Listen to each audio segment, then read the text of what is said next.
Meus queridos irmãos, graça, misericórdia e paz de Jesus Cristo vos sejam abundantemente multiplicadas. Nós vamos iniciar uma série de exposições sobre o conceito calvinista de cultura. Na realidade, são duas mensagens. Esta é a primeira mensagem e nós teremos ainda, e será postada aqui no nosso canal, uma segunda mensagem sobre o conceito calvinista de cultura. Nesta primeira mensagem, nós vamos fazer uma abordagem de conceito de cultura.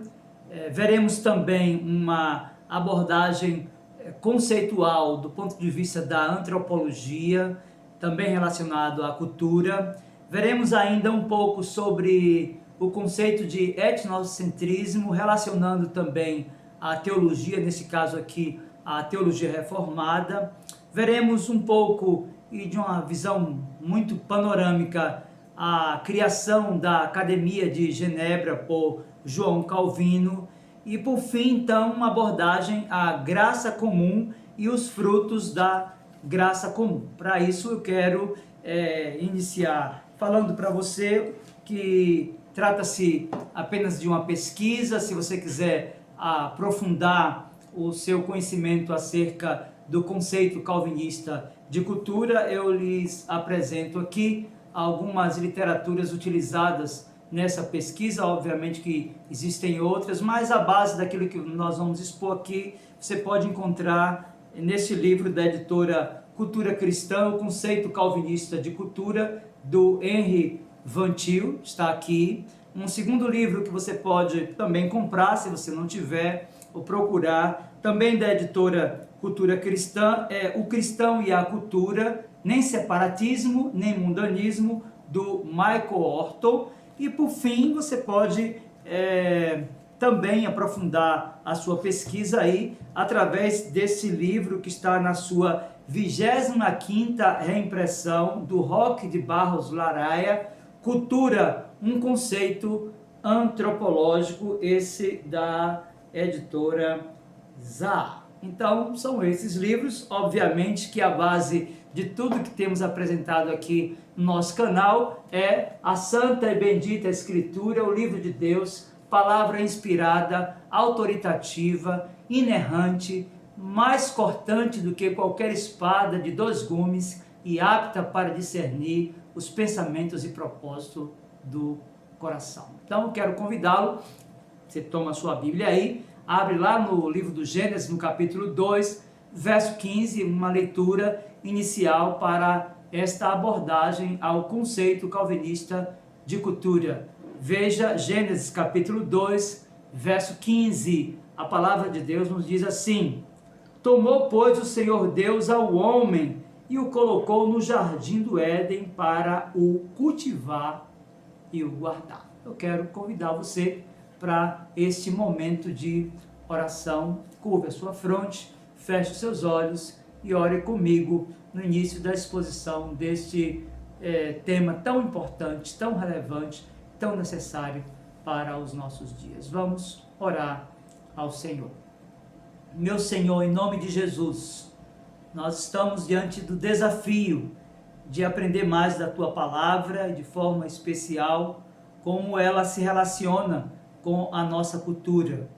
Nós reconhecemos as nossas limitações, a nossa incapacidade e carecemos da ação benfazeja e poderosa do Teu Espírito Santo. Por isso, nós te pedimos, meu Senhor, que nos ajude e nos abençoe de forma especial, aclarando a mente e os olhos daqueles que têm acesso agora a esse conteúdo, para que sejam libertados dos poderes das trevas e da ação alienante de homens que desprezam aquilo que a cultura pode nos oferecer para o nosso crescimento intelectual e espiritual.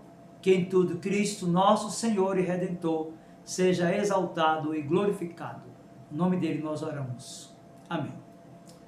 Meu querido irmão e amigo, o advento dos movimentos religiosos no Brasil, que se servem de uma visão dualística, sem dúvidas uma das causas para a demonização de absolutamente tudo que não faça parte daquilo que nós podemos definir como guetos religiosos.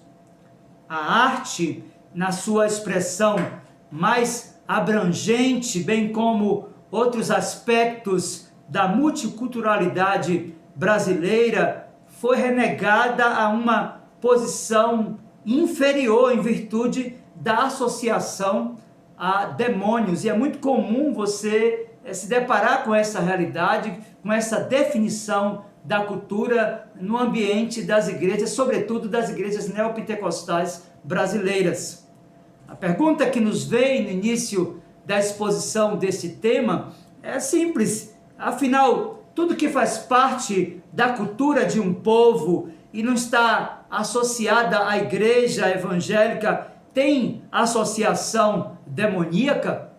Nós precisamos de buscar a resposta para isso. Inicialmente, eu quero abordar um conceito de cultura e quero utilizar aqui do livro Conceito Calvinista de Cultura, do Henri Van Til.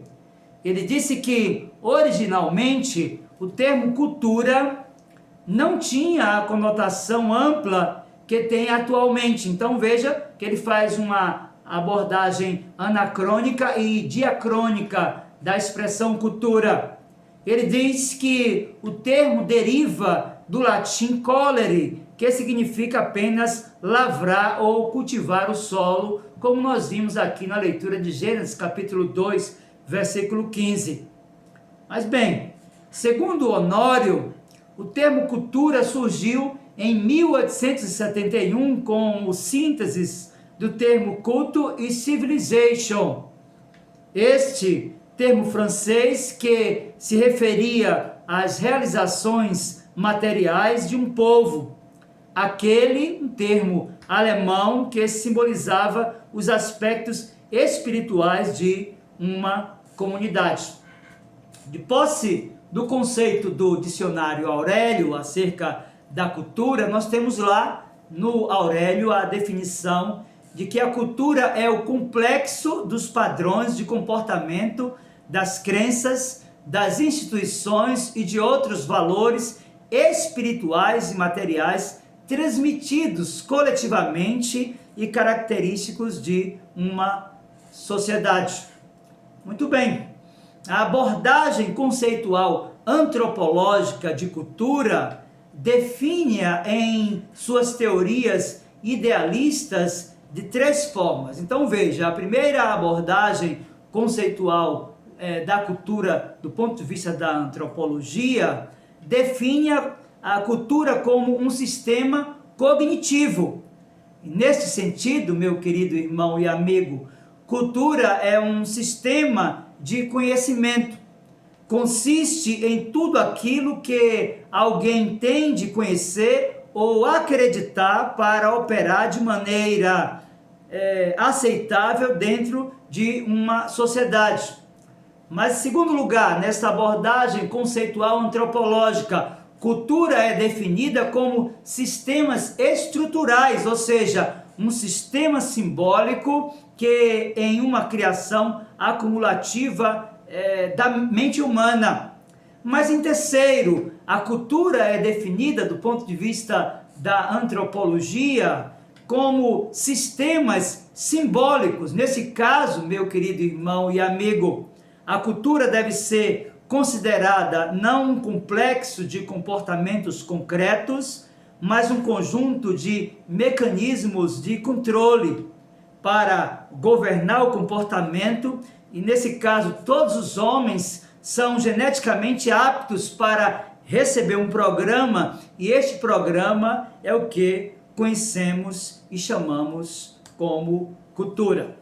Desta forma, meu querido irmão, é possível definir cultura em um aspecto antropológico a partir da seguinte concepção. Nesse caso, a cultura seria definida mais ou menos assim: o homem é um animal amarrado a teias de significados que ele mesmo teceu, sendo essas teias, portanto, não como uma ciência experimental em busca de leis, mas como uma ciência interpretativa à procura do significado. Então, do ponto de vista da definição antropológica, nós temos aí essas três bases de estrutura que vai sinalizar, primeiro, a cultura como sistema cognitivo, segundo, a cultura como sistemas estruturais e terceiro, a cultura como sistemas simbólicos. Mas Van Til vai definir a cultura não afirmando que a cultura não é algo neutro, sem conotação ética ou religiosa. Ele afirma que as realizações humanas não são sem propósito, mas buscam alcançar determinados fins, que são tanto bons quanto maus. Sendo o homem um ser moral, sua cultura não pode ser amoral. Sendo um homem um ser religioso, sua cultura também deve ter orientação religiosa. Não há cultura pura, no sentido de ser neutra quanto à religião, ou sem valores éticos positivos e negativos. Cultura, assim, afirma Van Til, é todo e qualquer esforço e trabalho humano feito no cosmos para descobrir suas riquezas e fazê-las assistirem ao homem para o enriquecimento da existência humana, e tudo isso afirma Van Til para a glória de Deus. Meu querido irmão e amigo, nós já temos uma definição do ponto de vista da teologia, nessa proposta de Henri Van Til, acerca do que é cultura. Nós temos uma definição antropológica centrada em três conceitos ou três pilares, mas eu quero prosseguir falando sobre o conceito calvinista de cultura, falando um pouco sobre um tema muito debatido e divulgado entre os antropólogos. Se você já fez algum curso das ciências humanas ou sociais, certamente você ouviu falar sobre um termo chamado etnocentrismo. E compete a cada um de nós agora uma resposta acerca do que é etnocentrismo. E para responder a essa pergunta, nós vamos mergulhar na etimologia do termo etnocentrismo, que aponta para dois significados. Primeiro, etno, que significa grupo, e centrismo, que é centro de referência. Desta forma, o etnocentrismo pode ser definido como a atitude de resistência, de desrespeito ou desconsideração do outro, do seu grupo, a partir de seus valores culturais. Uma atitude etnocêntrica, meu querido irmão e amigo, é, portanto, e quase sempre uma atitude definida pelos antropólogos como uma atitude preconceituosa. Então, de posse desse conceito de etnocentrismo e também amparados pelo conceito daquilo que Henri Van Til traz no seu livro, o conceito calvinista de cultura, nós vamos perceber na citação do seu livro, lá na página 214, o que ele vai falar sobre isso. Ele diz: agora deve-se observar que uma das táticas mais sutis do arsenal de Satanás é a tentativa de amenizar esta antítese, de abordar os filhos de Deus com cantigas de niná, para que durmam de modo a se tornarem presas fáceis e complacentes quanto ao mundo. É importante, então, compreendermos que nem tudo daquilo que uma cultura nos oferece, nós que somos cristãos reformados, calvinistas e, portanto, protestantes, deve ser abraçado.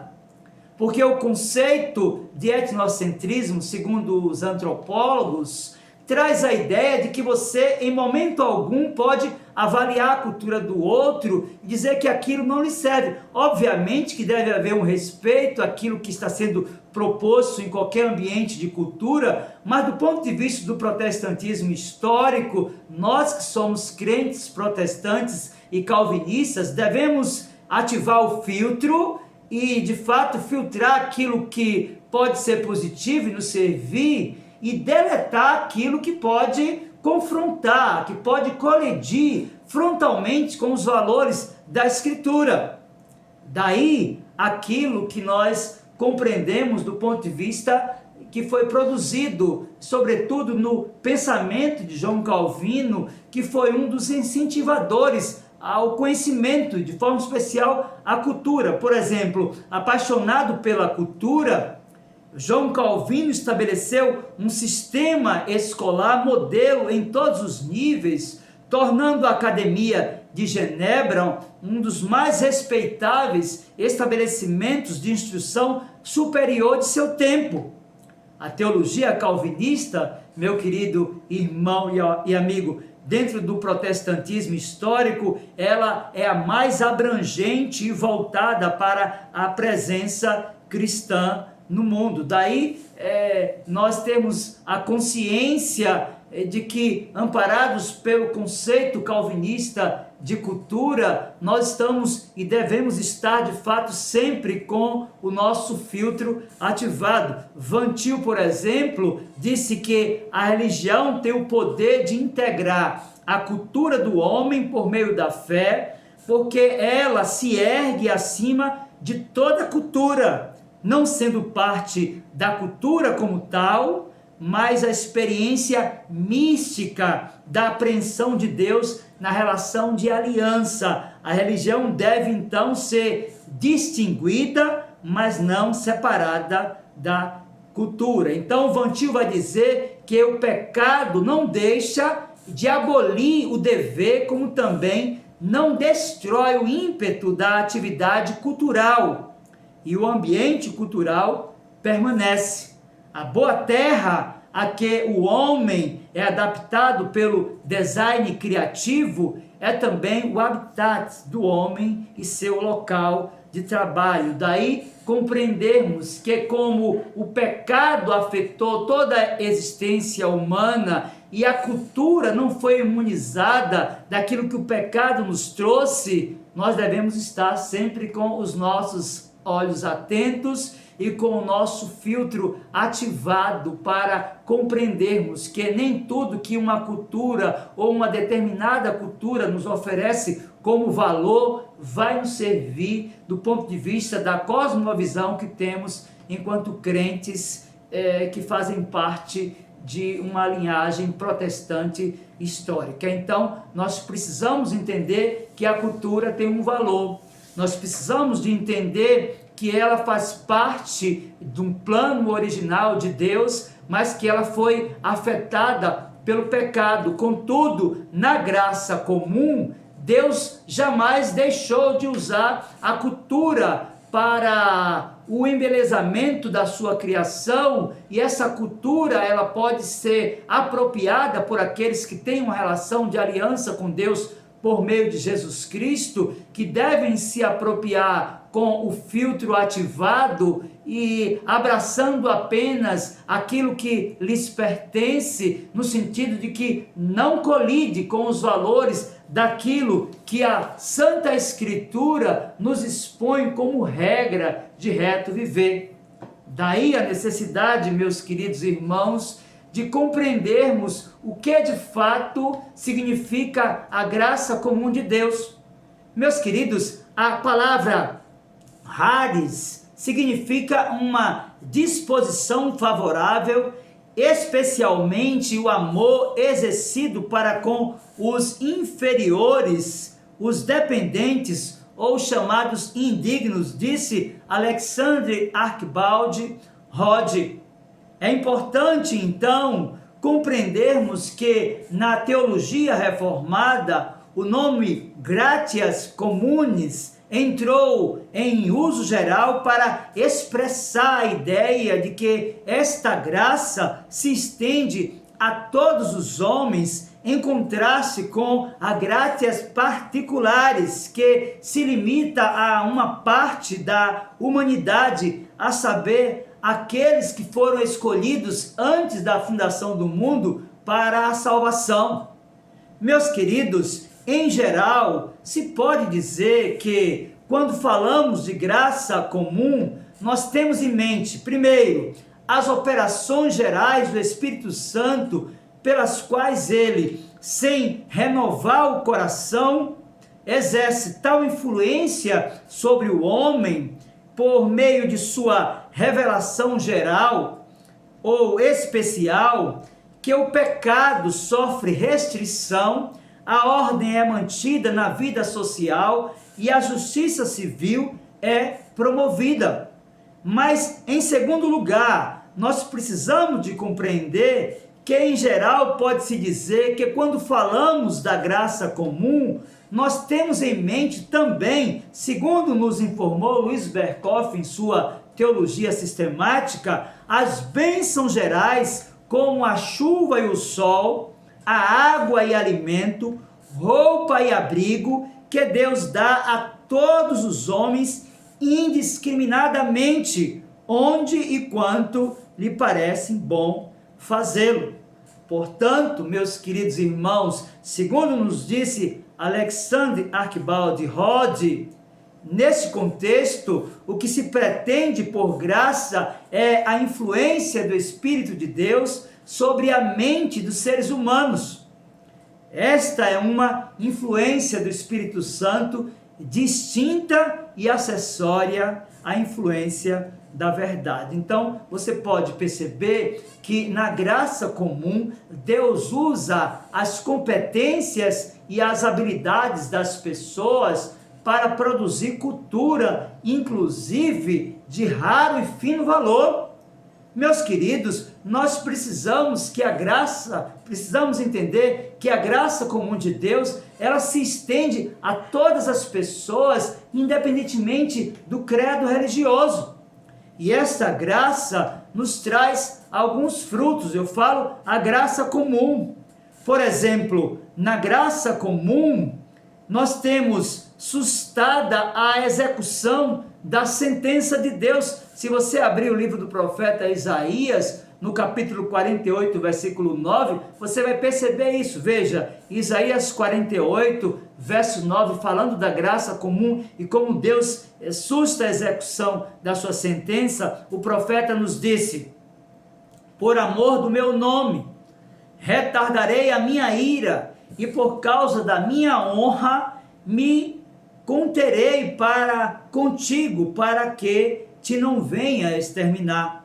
Se você continuar folheando a Escritura acerca de que um dos frutos da graça comum, nós temos a graça se manifestando de forma a suster a execução da sentença, você vai perceber, por exemplo, Paulo escrevendo aos Romanos, capítulo 9, verso 22, dizendo o que segue. Romanos 9, 22, a Escritura diz assim: que diremos, pois? Se Deus, querendo mostrar a sua ira e dar a conhecer o seu poder, suportou com muita longanimidade os vasos de ira preparados para a perdição. Veja então que o primeiro fruto da graça comum nos mostra que é sustada a execução da sentença de Deus. Isso vai nos mostrar também que, como segundo fruto da graça comum, há uma restrição do pecado. O apóstolo Paulo, escrevendo aos Romanos, capítulo 13, versos do 1 até o 4, vai nos mostrar isso, porque Deus vai usar o magistrado civil, aqueles homens que não têm nenhuma relação pactual com ele, para manter a sociedade bem ordenada. Veja, Romanos capítulo 13, versos do 1 ao 4, diz assim: todo homem esteja sujeito às autoridades superiores, porque não há autoridade que não proceda de Deus. E as autoridades que existem foram por ele instituídas, de modo que aquele que se opõe à autoridade resiste à ordenação de Deus, e os que resistem trarão sobre si mesmos condenação, porque os magistrados não são para temor quando se faz o bem, e sim quando se faz o mal. Queres tu não temer a autoridade? Pergunta o apóstolo. faze o bem e terás louvor dela, visto que a autoridade é ministro de Deus para teu bem. Entretanto, se fizeres o mal, teme, porque não é sem motivo que ela traz a espada, pois é ministro de Deus, vingador para castigar o que pratica o mal. Então perceba que o segundo fruto da graça comum, o primeiro fruto da graça comum é que é sustada a execução da sentença e do juízo de Deus sobre as nações. Segundo, pela graça comum, Deus usa um homem ímpio e descrente para restringir o pecado na sociedade. Mas, em terceiro lugar, como produto da graça comum, nós vamos perceber que há a preservação de alguma percepção da verdade, da moralidade e da religião. E Paulo escreve aos Romanos, capítulo 2, verso de número 15, diz assim: estes mostram a norma da lei gravada no seu coração, testemunhando-lhe também a consciência, os seus pensamentos mutuamente acusando-se ou defendendo-se. Mas, meus queridos, a quarta manifestação da graça comum de Deus é efetivamente, ou fruto da graça comum de Deus, é a prática do bem público e da justiça civil. E isso independe da igreja, de quem quer que seja. Se você abrir em Lucas capítulo 6, verso 33 e Romanos capítulo 2, verso 14, você vai compreender perfeitamente isso. Veja primeiro, Lucas capítulo 6, verso 33 diz assim: se amais os que vos amam, qual é a vossa recompensa? Porque até os pecadores amam aos que os amam. Se você abrir a sua Bíblia agora em Romanos capítulo 2, verso 14, você vai perceber o quanto isso é verdadeiro na pena inspirada do apóstolo Paulo. Ele disse assim: quando, pois, os gentios que não têm lei procedem por natureza de conformidade com a lei, não tendo lei, servem eles de lei para si mesmo. Então, meu querido irmão e amigo, é importante compreender que na graça comum de Deus, o Senhor mantém todas as coisas em perfeita ordem.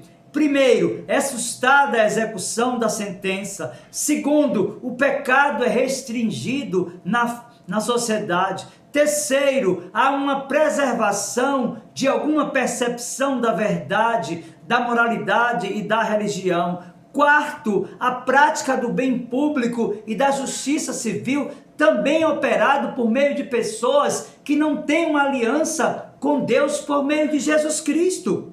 Por isso, nós precisamos de compreender que o quinto fruto da graça comum de Deus são muitas bênçãos naturais. Se você abrir a sua Bíblia no Salmo 145 e ler os versos 9, 15 e 16, você vai perceber como Deus, na graça comum, trata todas as pessoas de maneira perfeitamente equitativa.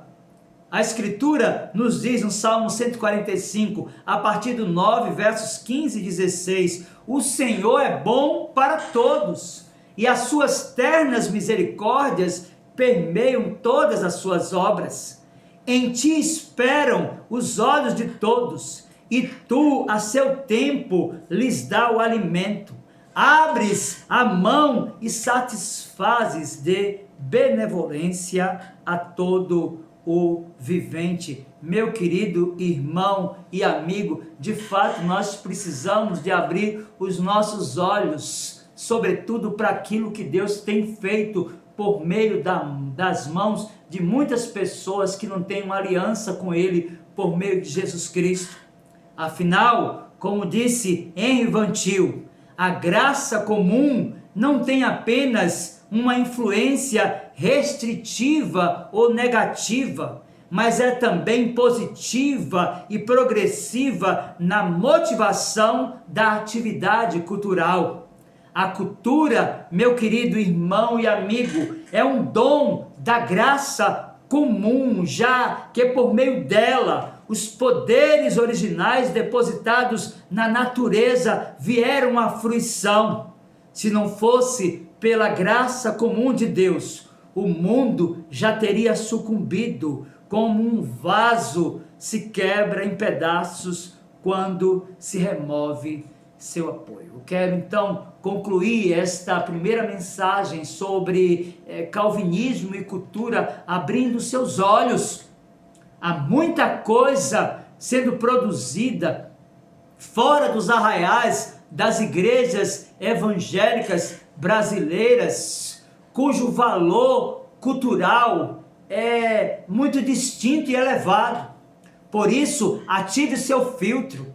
Por isso, aprenda pela Escritura, pela Palavra de Deus, pela revelação especial de Deus, que na graça comum, Deus usa meios e pessoas estranhas a nós, e a própria revelação no sentido de padrão de vida moral, para que o seu próprio nome seja honrado e glorificado. Eu quero então concluir essa primeira palestra sobre calvinismo e cultura, fazendo uma oração por você e com você. Feche seus olhos para este momento de oração ao Senhor.